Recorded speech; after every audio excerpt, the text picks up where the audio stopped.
Hi hi to all, good morning అండి.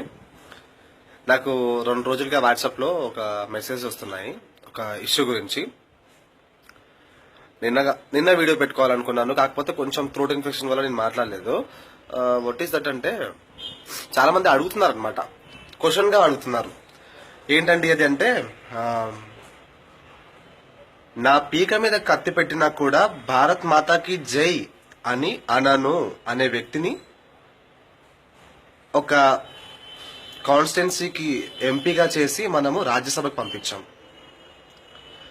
అదేవిధంగా ఉగ్రవాదులు పట్టుబడితే హైదరాబాద్ లో వాళ్ళు విడుదలయ్యేంత వరకు నేను వాళ్ళకి న్యాయ సహాయం చేస్తాను అని చెప్పాడు ఆ వ్యక్తి. అలాంటి వ్యక్తి మన నగరానికి, మన ఒక జిల్లాకి, ఒక ప్రదేశానికి నాయకుడు.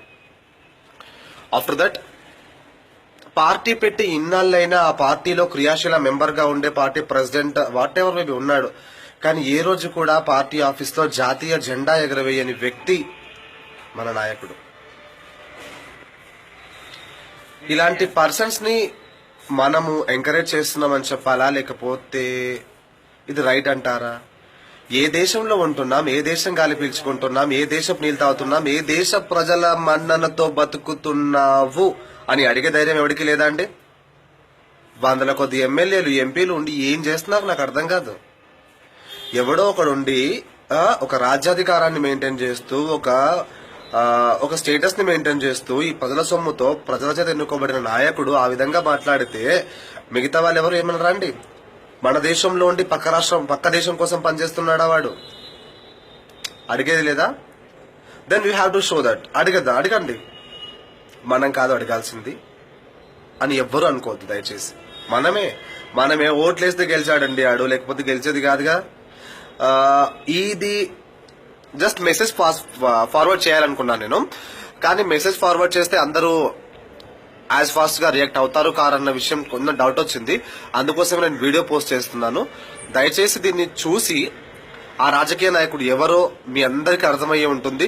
గడ్డాలు పెంచుకొని ఉంటాడు, క్యాప్ వేసుకొని ఉంటాడు, అండ్ గోమాతలు చంపాలి, నాన్ వెజ్ తినాలి, బీఫ్ తినాలని చాలా బాగా మాట్లాడతారు ఆ వ్యక్తి. అదేదో పేరు ఉంటుందండి, ఆ పేరు అదే మీరు అనుకునేది పేరే. అతని గురించి మన రాజకీయ నాయకులు, చేతగాని దద్దమ్మలు చవటలుగా ఉండే మన రాజకీయ నాయకులు ఉన్నారే, హిందూ సాంప్రదాయాన్ని మెయింటైన్ చేస్తూ, వాళ్ళ వరకు వెళ్లేంత వరకు దీన్ని షేర్ చేద్దాం దయచేసి. నేను వీడియో త్రూలో పెట్టాను, మీరు ఫార్వర్డ్ చేయండి, మెసేజెస్ లో ఫార్వర్డ్ చేయండి, చెప్పండి అలాంటి వాడు మన రాజకీయాల్లో ఎందుకు ఉండాలి, మన దేశంలో ఎందుకు ఉండాలి. మన దేశం గాలి పీల్చుకుంటూ, మన దేశం భిక్ష మీద బతుకుతున్నవాడు పరాయి దేశం కోసం పనిచేస్తున్నాడా, దాని గురించి మాట్లాడదాం. Thank you so much. తప్పులుంటే మన్నించండి, నచ్చితే లైక్ కొట్టి కామెంట్ పెట్టి షేర్ చేయండి. Thank you so much friends, by.